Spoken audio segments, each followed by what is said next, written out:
मुग्धा और उसकी सास के बीच पूरा समय सास के किसी न किसी काम को लेकर मतभेद चलते ही रहते हैं। बहू, ओ बहू, जरा चाय बना दे। मुग्धा चाय लेकर आती है। ये लीजिए, और कुछ चाहिए? अरे नहीं, बस चाय पीने का मन था। जाओ, तुम दूसरा काम करो। चाय पीने के थोड़ी देर बाद सास दोबारा मुग्धा को आवाज लगाती है। अरे बहू रे, आओ बहू, जरा हलवा तो बना दे, मीठा खाने को मन हो रहा है। इसी तरह मुग्धा की सास पूरा समय कोई ना कोई काम बताकर उसे रसोई से बाहर तक निकलने नहीं देती। कभी चाय, कभी हलवा, कभी पानी तो कभी दूध, हर समय खाने को चाहिए। और उसके लिए अपने हाथ पैर बिल्कुल नहीं हिलाने। परेशान किया हुआ है इन्होंने। सास के जबरदस्ती परेशान करने की आदतों से दुखी मुग्धा एक शाम सचिन के साथ अपने कमरे में बैठी हुई बात कर रही होती है। सुनो जी, मम्मी जी की ये जानबूझकर मुझे परेशान करने की फरमाइशों से मैं बहुत फ्रस्ट्रेट हो चुकी हूँ। पूरे दिन में एक सेकंड का आराम नहीं मिलता। रसोई से बाहर कदम रखती नहीं कि बहू ये बना दे, बहुरी वो बना दे। अरे इनकी फरमाइशें चलती ही रहती है। अरे मुग्धा, माँ खाने की शौकीन है, पर उम्र हो चली है, खुद खाना नहीं बना सकती, इसलिए तुमसे बोलती है। अरे तो शौक भी उम्र देख कर रखने चाहिए ना।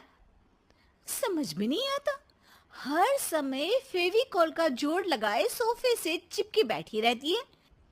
इतना सब डाइजेस्ट कैसे हो जाता है उन्हें? अरे तुम मेरी माँ से इतनी नफरत कैसे कर सकती हो?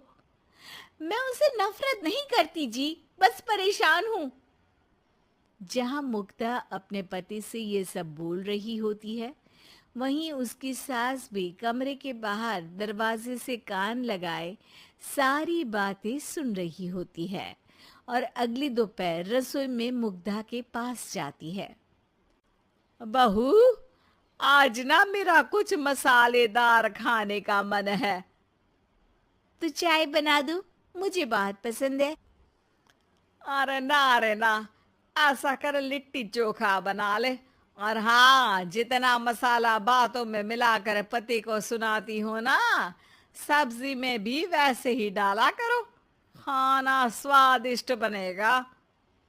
सास की बात सुनकर मुग्धा हैरान रह जाती है।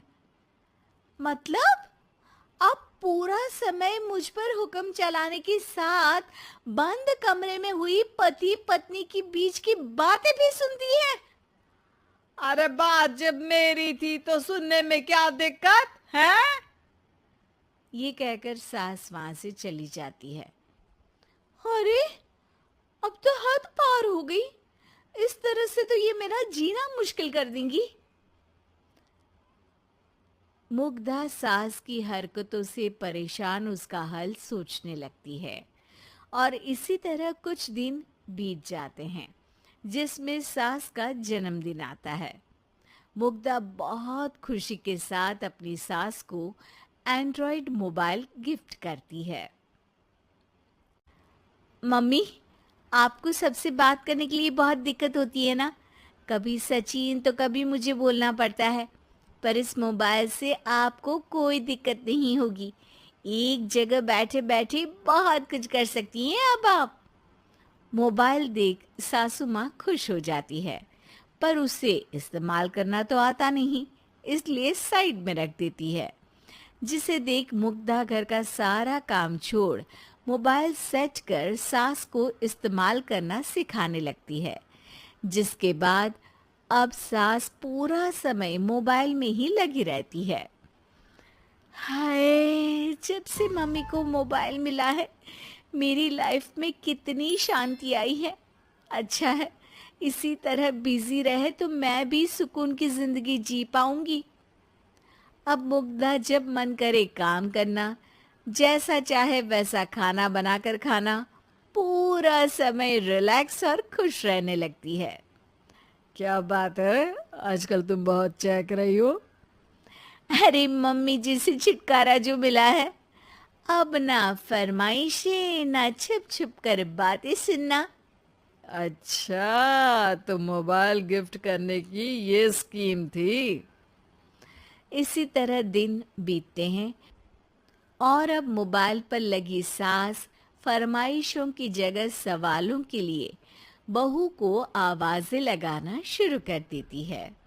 अरे बहू सुन तो, देख जरा किसी का फोन क्यों नहीं मिल रहा। रिचार्ज खत्म हो गया है, पर अभी 4 दिन पहले ही तो मैंने किया था, इतनी जल्दी कैसे खत्म हो गया।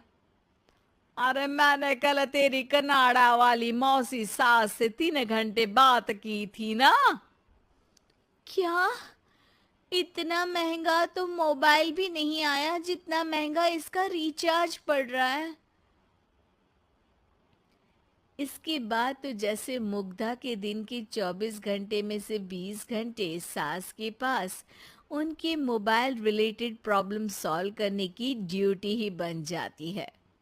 अरे मुग्धा, ये मोबाइल में अचानक तेरी मौसी सास की शक्ल क्यों दिखने लगी, और ये तो हिल भी रही है। मम्मी, ये गूगल डुओ का वीडियो कॉल है, इसमें आप बात करने के साथ एक दूसरे की शक्ल भी देख सकती हो।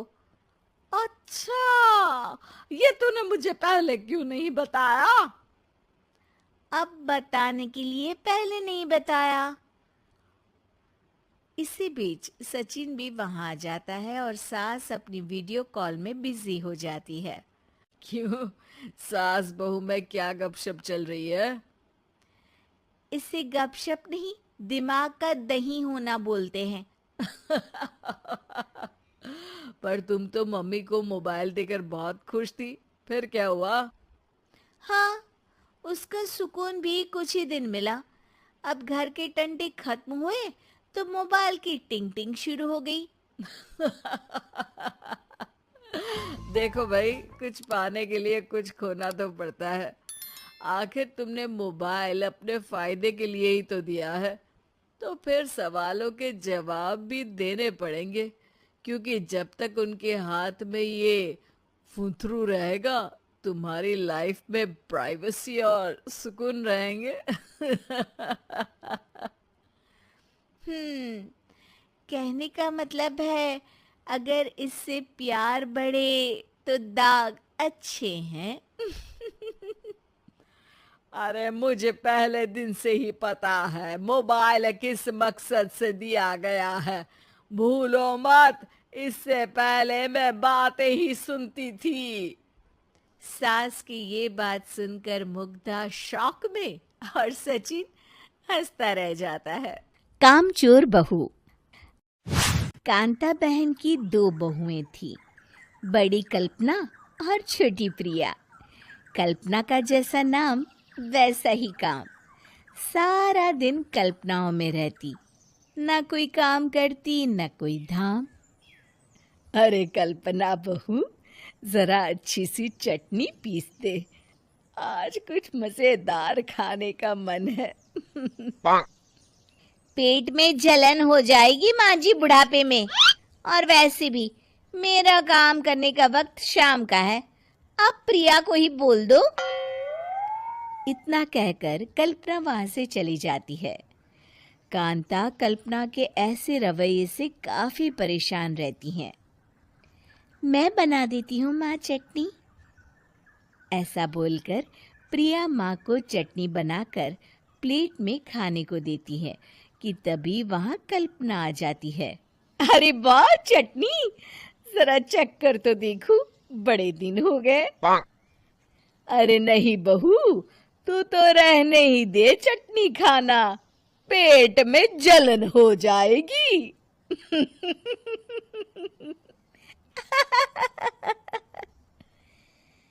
इतना कहकर कांता और प्रिया दोनों हंसने लगते हैं।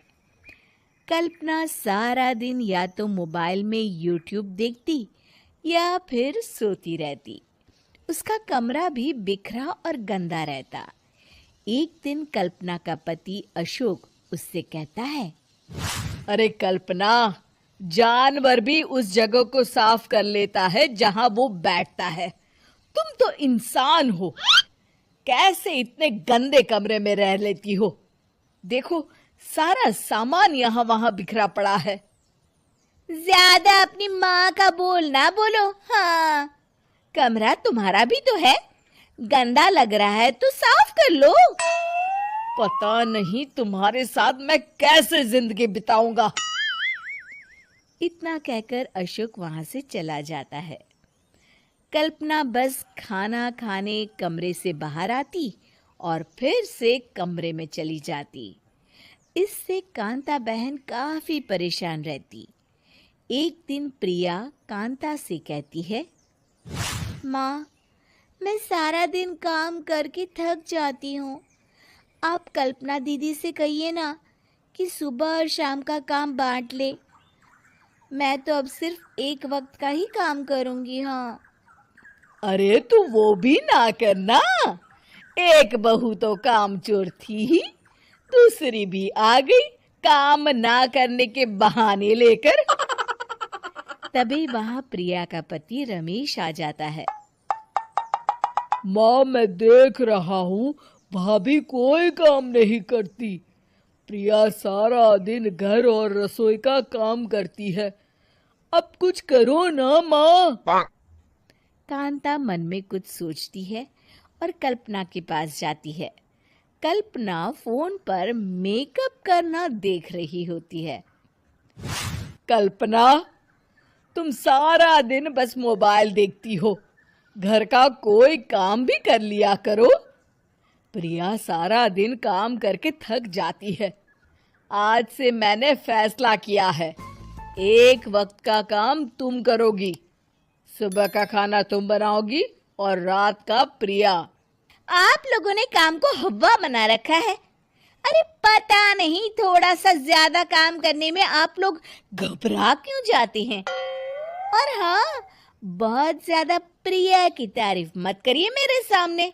बड़ी बहू तो मैं ही रहूंगी। मैं कुछ नहीं जानती। कल सुबह मुझे वक्त से खाना चाहिए। रसोई में आ जाना, वरना कल से तुझे खाना नहीं मिलेगा। अगली सुबह कल्पना रसोई में नहीं आती है। वो देर से सोकर उठती है और बाहर आकर कहती है, अरे भूख लगी है, आज खाने में क्या है?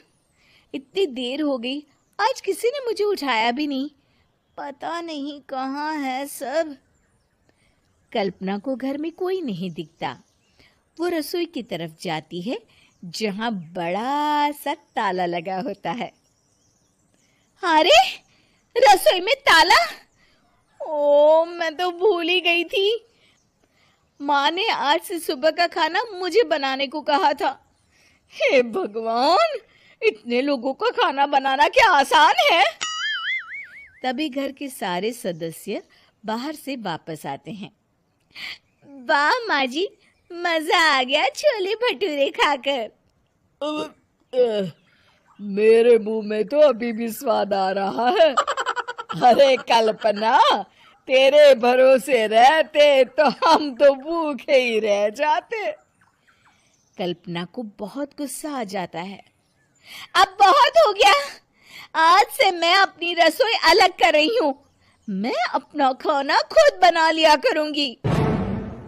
कल्पना अपनी रसोई अलग कर लेती है, पर आए दिन उसका देर से उठना और काम न करने की आदत से वो भूखी ही रह जाती थी। उसी के सामने घर के लोग अच्छे अच्छे पकवान खाते और कामचोर कल्पना को जैसे तैसे ही खाना बनाकर खाना पड़ता। पर एक दिन तो हद ही हो गई। माँ, दीदी आज सुबह से कमरे से बाहर नहीं निकली, हमें जाकर देखना चाहिए। सो रही होगी, कामचोर कहीं की। पर तुम कहती हो तो चलो, देख लेते हैं उसे। कल्पना कमरे में पेट पकड़कर बैठी होती है। हाय मेरा दर्द पेट दर्द के मारे मर रही हूँ मैं।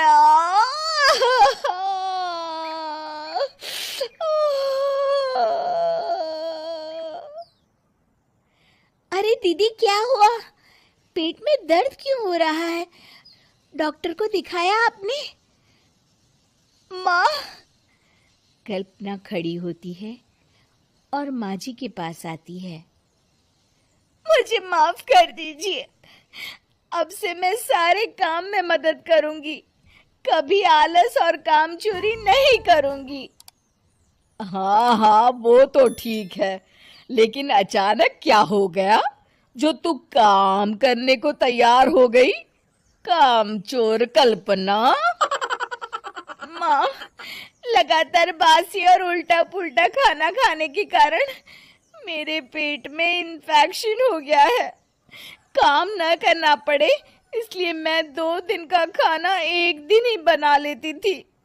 बासी और खराब खाना खाने के कारण लेने के देने पड़ गए। पेट में दर्द हो रहा है। चलो अच्छा हुआ, देर आए दुरुस्त आए।